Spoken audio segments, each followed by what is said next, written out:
September 23, 2006 was the day the boxing world knew Arthur Abraham was a force to be reckoned with. From the opening bell, this match was competitive as both fighters continually landed damaging punches.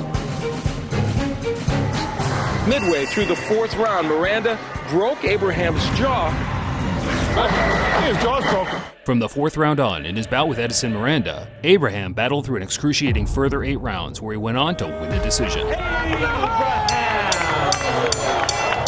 Abraham remained undefeated for his first 31 fights and looked pretty much unbeatable at the middleweight division due to his size and rugged tough man style.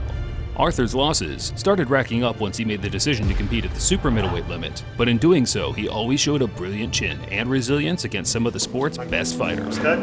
You alright? Are you okay? You too? Yeah, I'm good.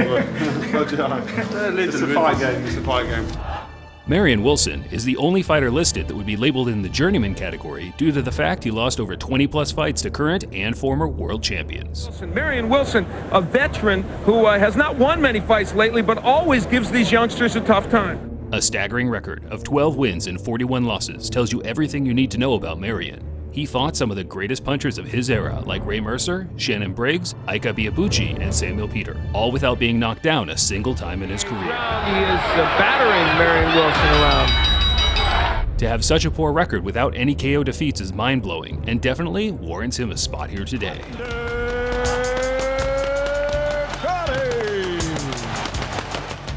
There has never been 4 single words uttered by a commentator to sum up a career better than those spoken by the late great Emmanuel Stewart.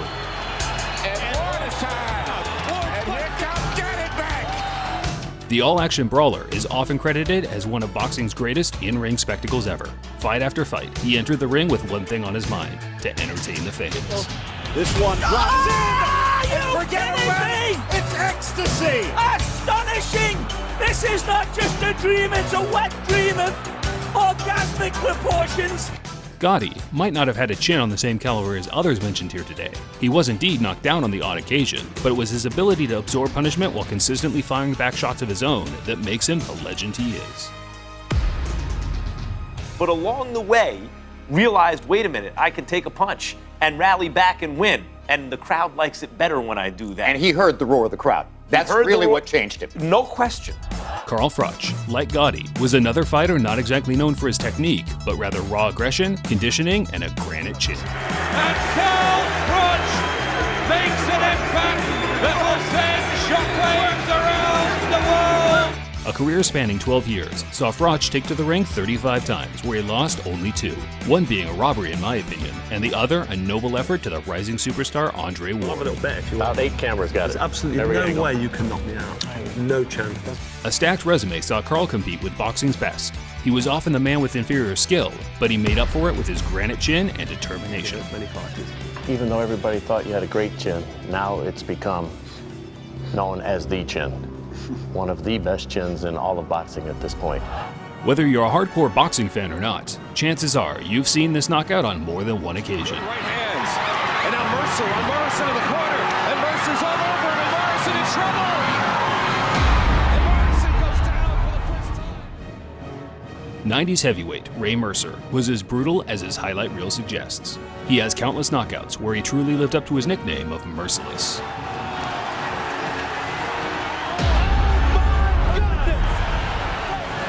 But his offensive side, he could also mix it up with the biggest and baddest guys around without ever coming close to being hurt. They're fighting in a phone booth, and that's the way he wants it.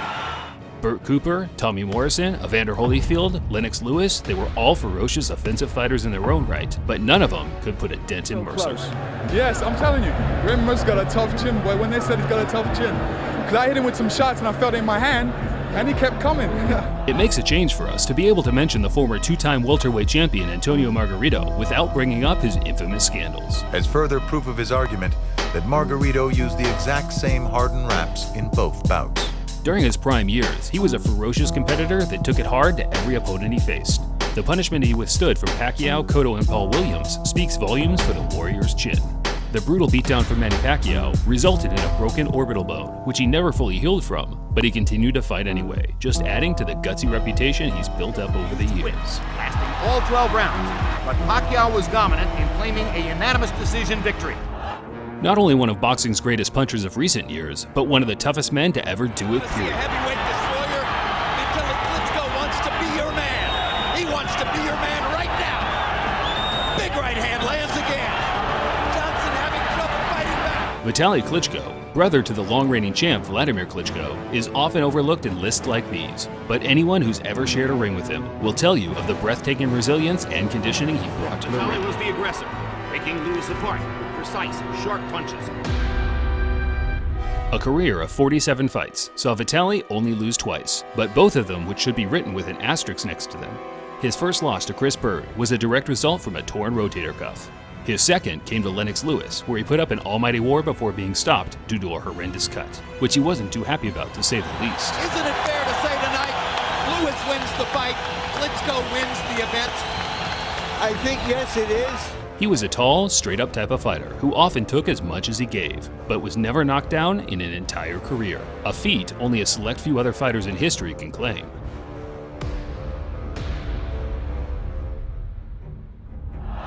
Panama Al Brown is the oldest featured boxer on the list, but that's not the only thing that makes him unique. Panama was a career bantamweight, but had freakish characteristics that seem almost impossible to get your head around. He stood at nearly 6 foot and had a reach of 76 inches. For those who don't quite understand how extraordinary that is for a bantamweight, he stood taller than the heavyweight champions Mike Tyson and Rocky Marciano, and had an identical reach to the former champion Joseph Parker, while competing 12 weight divisions below them. Amazing, I know, and this was undoubtedly a major factoid behind why he was never KO'd in over 150 fights as a pro, becoming the first Latino champion in boxing history along the way. So Brown retains his title and registers his 212th win. Sometimes it takes more than just another man to defeat a great boxer, and that was certainly the case for the Mexican warlord Julio Cesar Chavez, who was only ever beaten by time rather than an opponent. Oh, brother, a combination. And down goes Hogan. The all-action star remained unbeaten throughout his first 89 fights and went to war countless times in between, where he showed an uncanny chin and toughness. It wasn't until 80 or so fights in where we started to see cracks in his game. Chavez was knocked down and beaten by Frankie Randall, and then later punished by the young up-and-coming Oscar De La Hoya. But it would take more than a couple of blips to erase the memory of Mexico's greatest ever champion. Advantage here, we'll see how he uses it. Tua with a big left hook and Ruiz in trouble. Tua comes right at him, another big bomb and Ruiz is down. This could almost be over now. When you look back at the career and resume of David Tua, it's amazing to think he never captured a world title.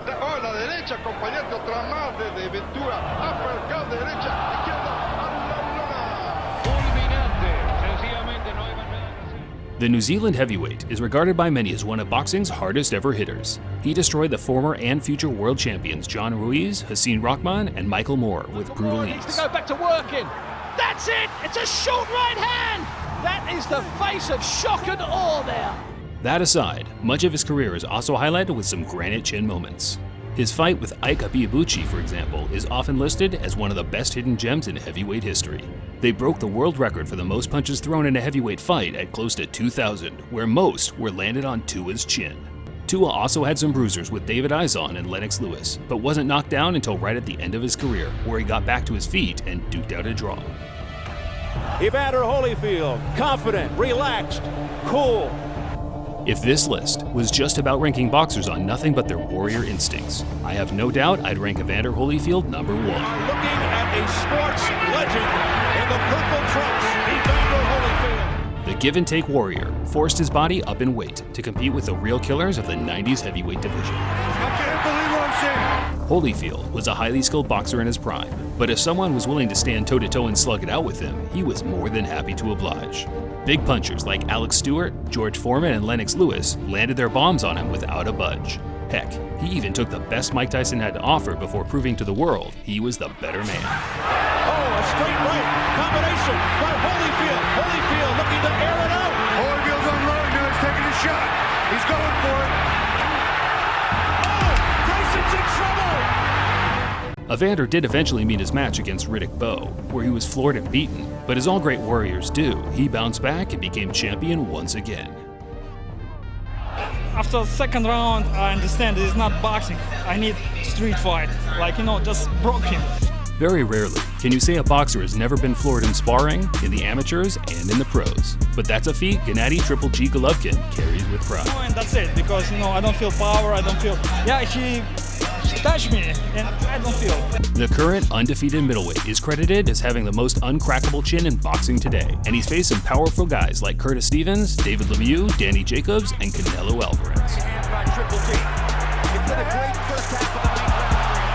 Gennady has an eerie calmness in the ring, where he never panics and simply sticks to the game plan of being the walk-forward aggressor hunting for his KO. Whenever he does get clocked, he often laughs it off and uses body language to suggest, "Is that all you got?" No, he never hurt me. He points tick, tick, tick, tick, tick, tick. He's nothing, However Gennady's career ends, I have no doubt he'll always be remembered for having one of boxing's greatest ever chins. Lewis unbeaten, remember, after 25 fights. Oh, he's got him! Oh, Lewis walked into a right hand, and that was the sucker punch that they worried about. Can you imagine having to fight a prime Mike Tyson? How about fighting him every day for weeks on end? Well, that's exactly what the Atomic Bull, Oliver McCall, did back in the late 80s.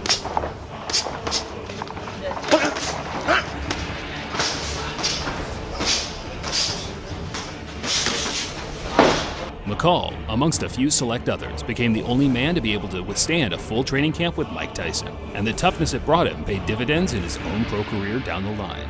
Just like Triple G, McCall is another boxer that has been rumored to have never tasted the canvas in sparring, as an amateur and as a pro. But for a top heavyweight in that time period, it's somewhat more impressive in my eyes. His life was riddled with substance abuse and mental illness, which affected his boxing career majorly, and in spite of that, he'll still be remembered for having one of the best chins in heavyweight history. Because I really didn't get hit, and I really wanted to actually get hit. Whenever anyone asks me about marvelous Marvin Hagler, I always tell them the same thing. No middleweight, past or present, would be able to handle the sheer ferocity of this man in his prime. It was about war with Hagler. It's a mental toughness, and that's what I feel. War, that's what's on my mind. Once Hagler retired in '87, rumors started flowing around suggesting he had an abnormal-sized skull that allowed him to endure more punishment than your average man. It kind of makes sense, considering every punch he took pretty much rebounded straight off him. Hagler also used to train the temple muscles with a specialized jaw workout and had abs of steel that made it impossible to hurt him downstairs. Keeping the pressure on it, he caught a left counter. Another left counter from Mugabe, and Hagler won't move back. A test of wills, finally. Mugabe driven back to the ropes. During his career, he fought some murderous punchers like John Mugabe, Thomas Hearns, and Roberto Duran, all of which tried their hardest to break him, but fell short, along with the 60 others that tried.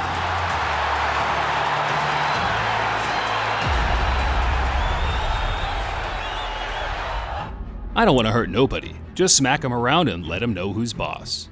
That's one of my favorite quotes from our number 6 fighter, Maxie Rosenblum, who had a career of close to 300 fights where he was stopped only twice. Sometimes when you look back on these stats, it's easy to overlook just how many rounds and punches it takes to acquire these sorts of numbers. More so in Maxie's case, who only stopped 19 opponents in his 207 wins, which means more rounds and more punishment. So right up to end of his staggeringly huge career, he maintained fighting huge numbers of fights. 145 fights against top 10 rated opponents.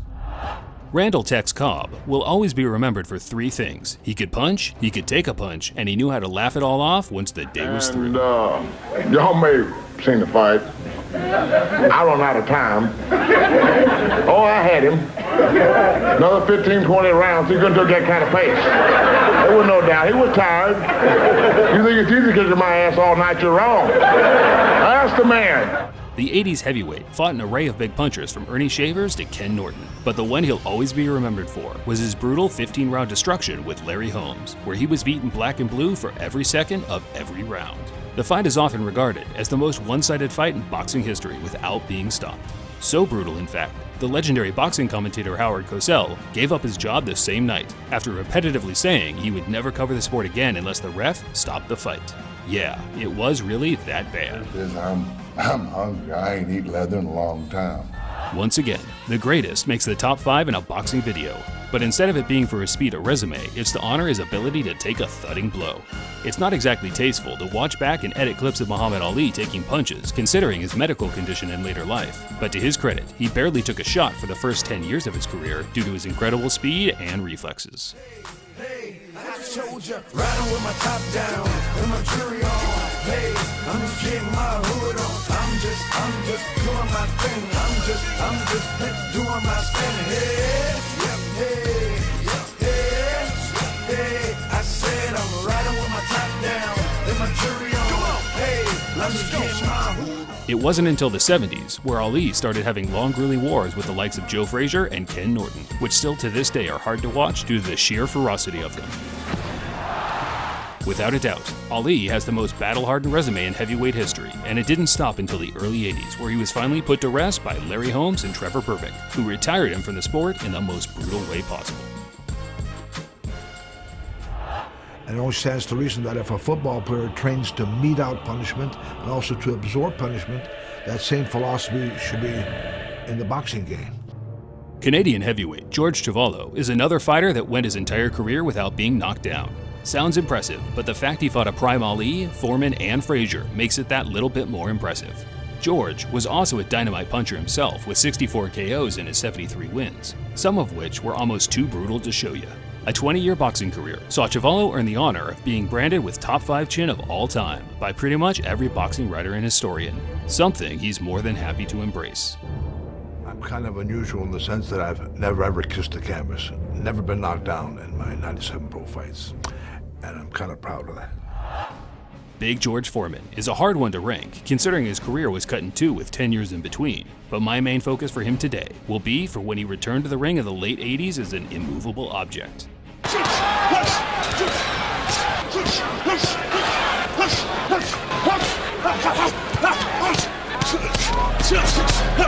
From 91 to 94, he engaged in multiple battles that saw him take at least 5,000 blows from the likes of Evander Holyfield, Tommy Morrison, Alex Stewart, and Michael Moore, the latter making everything worthwhile as he became the oldest heavyweight champion in history. As much as I love watching young George, bowling guys over in the 70s, there is something that warms my heart watching him compete as an older man, testing the young up-and-coming fighters' will in the ring. And I've got a few things going for me, mostly 256 pounds. I'm going to use those pounds too. There was one man who stood in Robinson's way in his quest for greatness. One man he could never quite dominate like every other challenger. LaMotta was a man of the streets. Sugar Ray Robinson was the epitome of the classy fighter. LaMotta was not the fighter who took 2 to land 1. He took 5 to land 1. And if you missed Jake, you know, you'd be insulted. Second time I beat him. The other fights, I had him down in 3 different fights, and I didn't get this decision. Robinson was on top from the outset, but LaMotta's front-running style remained a constant problem. And Ray Robinson beat Jake LaMotta up as badly and brutally as a man has ever been beaten without going down.